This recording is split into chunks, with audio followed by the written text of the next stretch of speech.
So tonight, we're going to continue our 14-part series in the 12 disciples of the English Bible. The first being the introduction that we did, and then we'll do a conclusion where we kind of bring it all together at the very end. So we have a few more weeks here. We're sort of in the middle of it. And tonight we are going to be studying about John Colet. And that sounds French, and indeed his family from generations back were from the Normandy area and had a French background, but were, by the time John came along, they were British through and through, and he came from a well-to-do family, but not a wealthy family, and worked his way up, as we can see. So we'll just look at it as we come along, but I want to, by way of introduction, to kind of show you, when we're getting on into the series now, how the faith of our fathers was working out in Britain. You had these three that we went through: Bede, Alfred the Great, John Wycliffe. They were the three that were upholding the faith. They were upholding the faith of the fathers, trying to stay pure, stay away from all of the influences of the Mediterranean and the popes, and uphold the faith of their fathers. Now we're into these three, which are the three preserving, trying to preserve that faith of the fathers that had been in past ages. And we talked last week about Lord Mountjoy, and this week John Colet, and the next week Erasmus. Now, all three of these men lived in the same time period. They were contemporaries. And so we're getting to a confluence of time that's really very incredible in the British Isles. We're looking at the time of Henry VIII and his father before him, Henry VII. So Henry VII, Henry VIII, and all of that intrigue working toward Anne Boleyn and Queen Elizabeth, and all of that coming along. And at the same time, on the continent, though we're not having him highlighted during this series, we also have the same time as Martin Luther. Martin Luther lived and was a contemporary and a pen pal of all of these guys, off and on.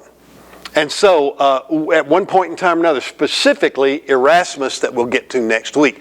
So we're into the men who are preserving the faith of their fathers. Then we'll get into these three, which will be the refining of that English Bible, and then finally the refining and distributing of the English Bible. So that's how that's going to kind of develop as we go through. So let's talk about John Colet. You probably have not heard of John Colet. Most people haven't, unless you're British or a historian of British things. He was the son of the Lord Mayor of London, and this is his father, Sir Henry Colet. Sir Henry Colet was the Lord Mayor of London for 2 consecutive terms, and the Lord Mayor of London, back during the time that we're speaking of, was the second most powerful man in the country. Only the sovereign was above the Lord Mayor of London. So that's pretty high up there to be number 2. And Sir Henry and his wife, Christina, Lady Christina, had, or I should say, sorry, not lady, but Dame Christina, had 22 children. But 22 children. But unfortunately, none of them lived past their teenage years except for John. He was the only one, And Mrs. Colette lost 21 children and lost her husband and then lost John, and she was the last one still alive for 5 more years after everybody else passed away, still doing work of ministry in the area of North London in the Oxford area. Can you believe? We have some women that are incredible women that we hear very little about. I just thought I'd bring that up about her. She must have been a force to be reckoned with. So, John Colette, he was not only the son of the Lord Mayor, which gave him quite a good access to everybody in government and gave him a lot of privileges, but he studied for years in Italy and France. Now, what do we know about this area that he studied in Italy and France? A little bit background here. This is Aldus Manutius. He was the founder and head of the Aldine Academy, an organization of scholars founded by him to translate and preserve Greek classical era texts. Between 1503 and 1514, his printing production included Greek works by Xenophon, Euripides, Homer, Aesop, Virgil, Horace, Plato, and Erasmus. And most importantly, his academy was a shelter for biblical Greek manuscripts and a vehicle for printing them exactly as written. So what the Lord set up in Manutius's heart and life was a love for printing that was brand new, you know. The printing press, Gutenberg's printing press with movable type, had just been invented in 1450 and had been then utilized in Germany for a while, and then once the establishment, both secular and religious, got a hold of it, that just exploded throughout the world. There were printing presses everywhere, I say the world, throughout Europe. Printing presses everywhere. And so Manutius said, oh, this is great. I can take all these old manuscripts, handwriting that we have in Greek that have been coming out of the Mediterranean, coming out of Athens, coming out of Rome, and it's the Greek has fallen out of favor because Latin has taken over the world. And so what I'll do is I will have these old manuscripts put to press and make them into beautiful works by the classical writers, all of these guys here. And so that's what he did. And he had many workers, and he had an area with several pre-presses and then presses, and then he had a school there where he taught people classical Greek and Koine Greek, and he had a dormitory there where visiting scholars could come and stay for even months if they wanted to, and if they could pay a little rent, and study and be a part of his school. Very important person, and it was up here in Venice in the northern part of Italy. Now, what do we know that happened in that area that we studied before a week ago?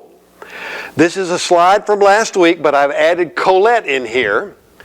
Let's review. In the years 1451 and 2, shiploads of Bible and church history documents in ancient Latin, the Vetus Latina, and the original tongues of Hebrew and Greek were transferred to Europe in order to preserve them.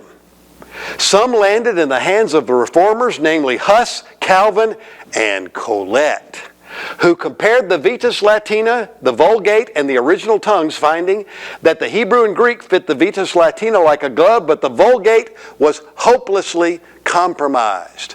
A lot of very crucial, critical, doctrinal texts had been manipulated by the popes over 1,000 years in order to say what They wanted it to say to support their system, and it didn't match with the originals.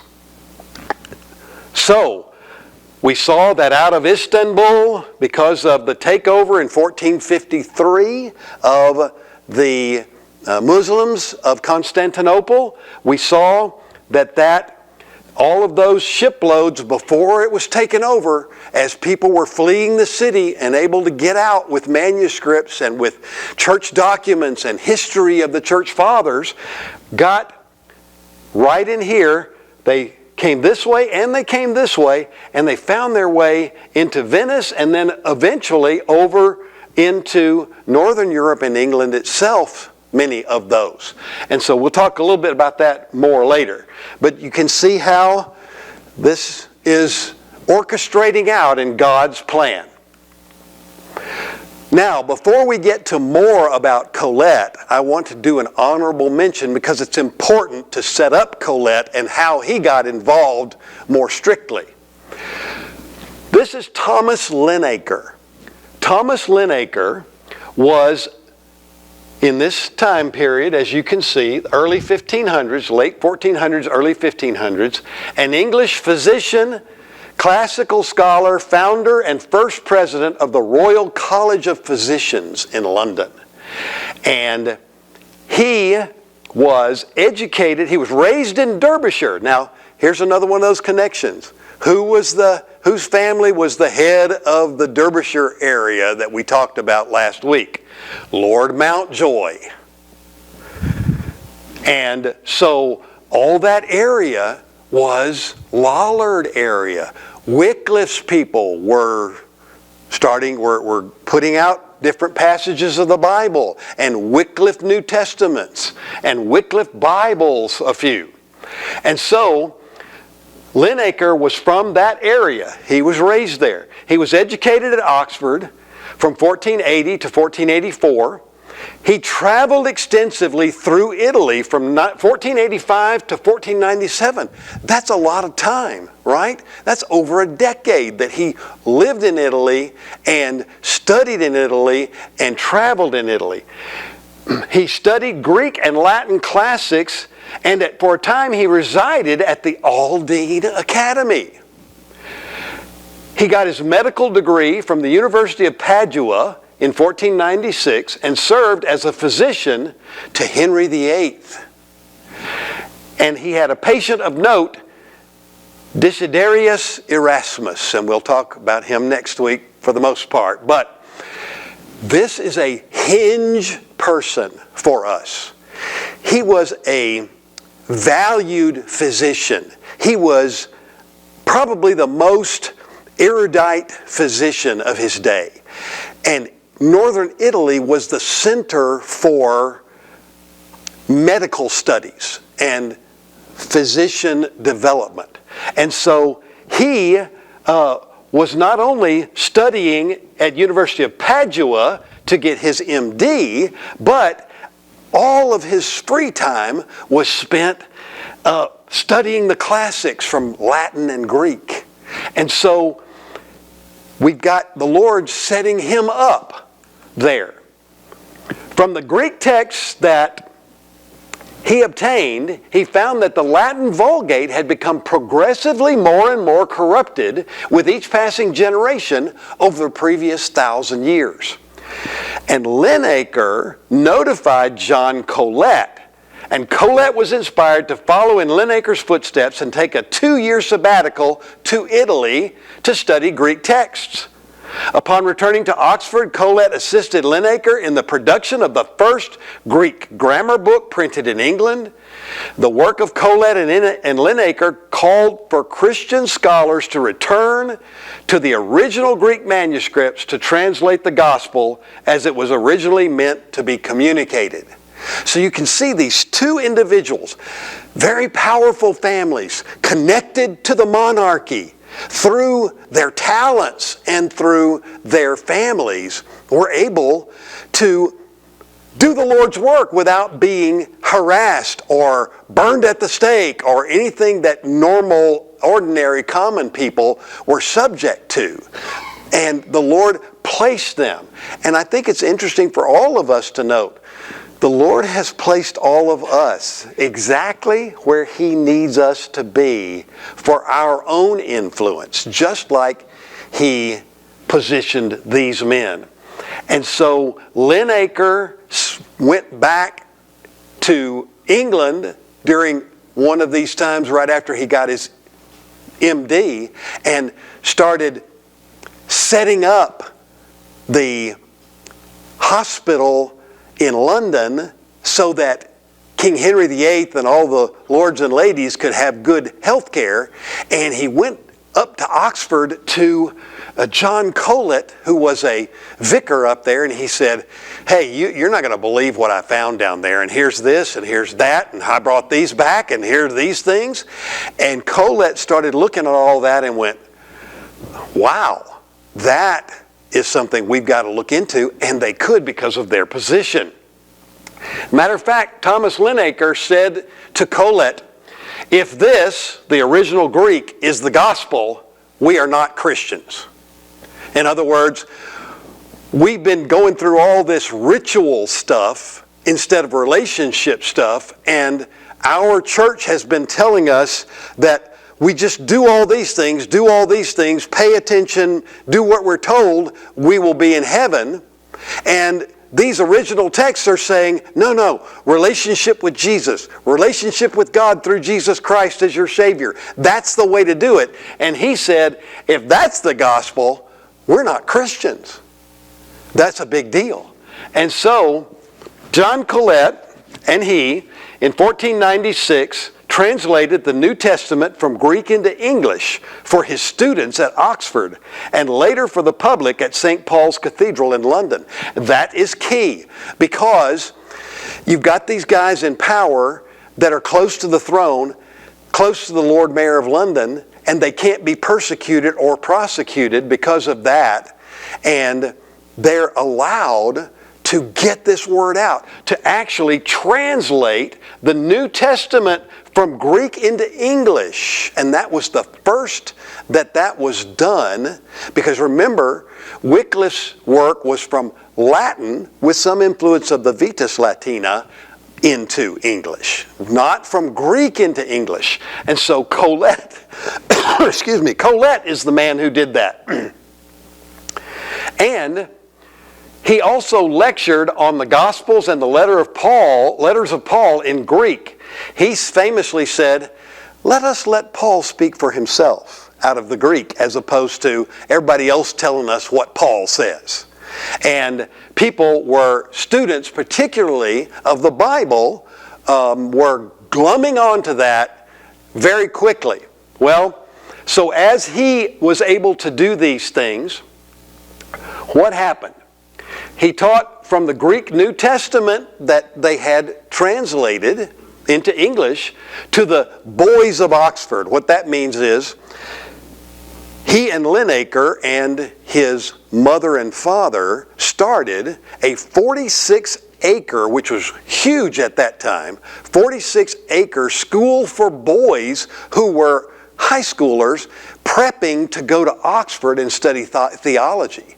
And they started them out reading and learning Greek from the Greek New Testament and the English equivalency of that. So you see, you start out with them young, as we are hearing from a lot of the people that are trying to influence our grade school and middle school kids today. They're trying to influence them for evil in many ways, in my opinion. They were starting to teach them and influence them during that age so that when they got to Oxford, they would already be ready to really study the theology of the Scriptures from a viewpoint of the truth of the original texts. Well, that didn't go over very well with the established church, which was still, remember, they were all still Catholic church clergy. Even Colet was a Catholic priest. That did not go well with the Pope. It threatened the whole system. It was something that they didn't want to change. And so he was kicked out of Oxford. And they said, no, no matter if your dad is the Lord Mayor of London, you cannot stay in Oxford. And so all the prelates got together and kicked him out and said, you can't teach here anymore because you're doing all this stuff. And letting Paul be Paul and preaching from the Greek and seeing how it's different from what we've been teaching. You're making us all look bad. So you can't teach at Oxford anymore. So they kicked him out and they sent him to St. Paul's Cathedral. Now today we think, boy, St. Paul's Cathedral. He went from Oxford, the ivory tower academic environment, but he went to a big church. Well, he did go to a big church. But back in those days, only about 200 people were filing in on Sundays to that cavernous cathedral to hear anybody do anything, because it was all in Latin and they just had to be there and nobody was going very much.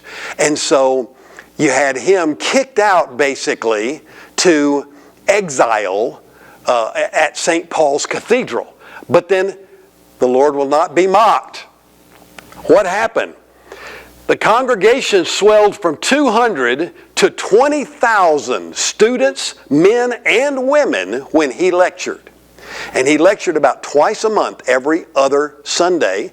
And he was in this great St. Paul's Cathedral, and it went from 200 to 20,000. They had people standing in on the outside and in the back trying to hear what he had to say. Because why?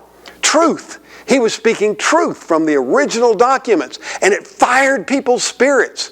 Well, you know how it is. You're mature Christians. When you hear truth, it fires up within you, like the two on the road to Emmaus said, did not our hearts burn within us when he was talking? This is what was happening. And so they kicked him out of Oxford, where he had influence over a couple of hundred students, and kicked him into St. Paul's, where he had influence over thousands of people, the common people of the area of England. So, as I mentioned a moment ago, his security to speak out was he was son of Lord Mayor of London. He studied years in Italy and France, so he spoke as though he knew the truth. And he lectured on the Gospels of Paul, and that was a big thing. People just were so interested in hearing the truth of the Pauline epistles.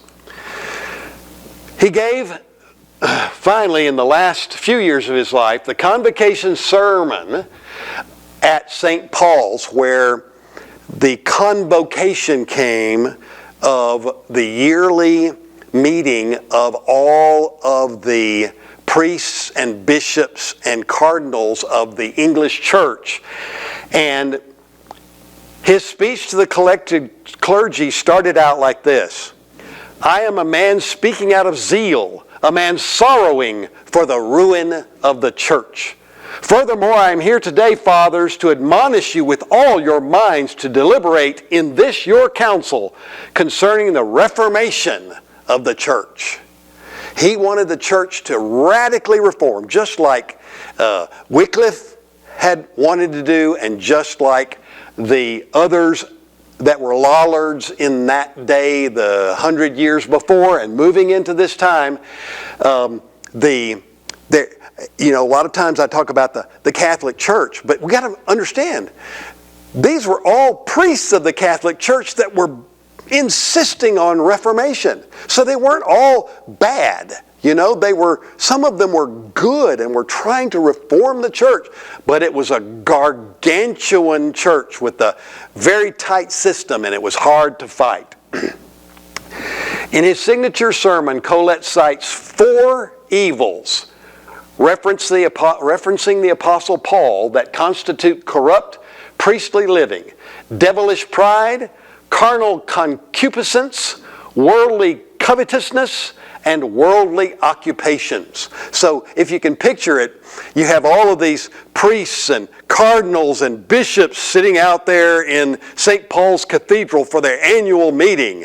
And he gets up and he says, okay, all you out there, you got to understand, it may not be you, but the priests under you and some of you sitting here are guilty of 4 main things, and I'm going to tell you what they are, and you need to reform. So it wasn't a really friendly audience. Priests of the day were more consumed by the honor and dignity one could receive by being in the priesthood than humility of service. Can we relate to any of that in some of our clergy today? Number 2, many priests take part in the lust for the flesh and patronize those who cater for their pleasure. And enough said. Number 3, many priests are lustful. Colette calls this a plague that has overtaken many. Every corruption, this is a quote from him, every corruption, all of the ruin of the church, all of the scandals of the world come from the covetousness of priests. That's pretty all-encompassing, isn't it? All of the ruin of the church, all of the scandals of the world come from the covetousness of priests. And I have to say, I constantly pray to the Lord. I'm responsible, and I don't take it lightly when falsehoods come out. And if I don't stand up for them, against these falsehoods and for the truth, I'm responsible. You're not responsible. I'm responsible for equipping the saints for all good works. And number 4, priests have become more servants of men than servants of God. Reform must begin with the priest so that it can spread throughout the church. Quoting Paul, he said, "Be ye reformed in the newness of your minds, that ye may know these things which are of God, and the peace of God will be with you." So the Roman Catholic priesthood of his day were devoid of holiness, according to him. All, remember, was because of the priesthood. Colette not only scolded the clergy of his day, but he called for 5 points of reformation for the church. He not only said, here's what's going wrong and who's in charge of it, but here's what can fix it. His first point was against lax priesthood recruitment. He said, hey, basically you guys, anybody that comes along that can fog a mirror, you'll make a priest. And so you've got to stop that. You've got to select men who will be humble and work for God. He called for a prohibition against simony in the English church. Simony was selling offices of the church. So a person comes up and he goes, hey, I want to be the prelate of Westminster Cathedral. And the king and the rest of the guys go, well, how much money you got? Well, I got $1 million. Okay, give each of us $100,000 and you can be the prelate and tell all the people what to do at Westminster Cathedral. Oh, okay. Now, that didn't make him the man of God. It just made, that's simony. And it was throughout, the Pope said, that's great, you can do that. Sell those offices, but give the first 10% to me because that's a tithe. Called to preach against hypocrisy. He saw a lot of hypocrisy in his day. And clerks not to be businessmen. Now this is where it gets right down to where the rubber meets the road. They were coming in with these prelates who had bought their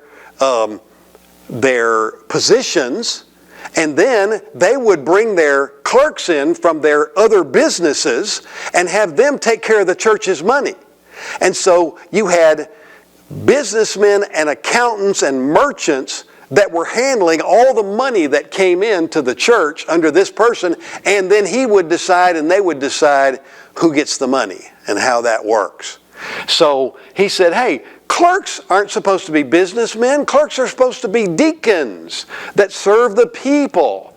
And then that they should love the people more than themselves, taking not to court for prelates' needs. In other words, a lot of times when a person would come in and they would confess in the confessional booth, they would confess that they had, kind of bent the rules a little bit when they got such and such and charged too much interest from another person in the church.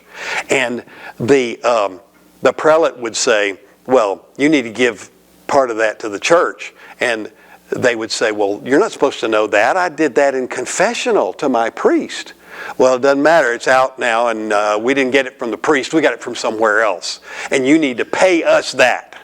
And they would say, well, I'm not going to pay it. And they would say, because that's extortion. And they would say, okay, then you're going to court. And we've got all the courts seated with all of our people. So you're going to lose, and you're going to lose a lot more than that. So what they were doing was taking people to court for the church's needs that they felt like they voted in, and somebody cheated them out of it. And so he said, love the people more than yourselves, rather than taking people to court for what you want and you want to do in the name of God. However, it was to little avail, but it was nevertheless called out. The system was so big, so burgeoning, so oppressive, that his call was not taken. But the real impact for the ages of these two men that we've been talking about, and mostly Colette, was Bible text reform.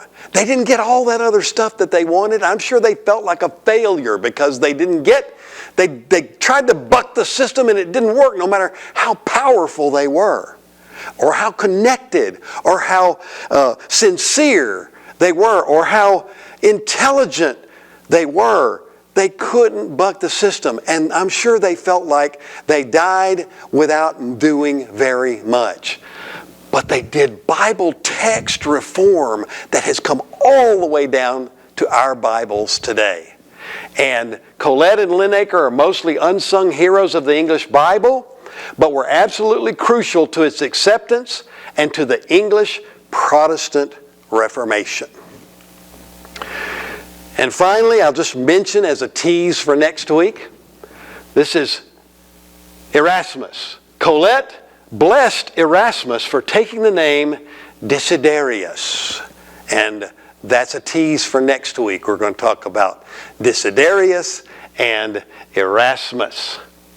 And that'll be next week. So I hope that you understand some of the connections that the Lord has. And what is most wonderful for me is to know that the God who planned all of this is still sovereign today, still planning, still using His church, and that means all of you as we go forth to advance the kingdom of Christ.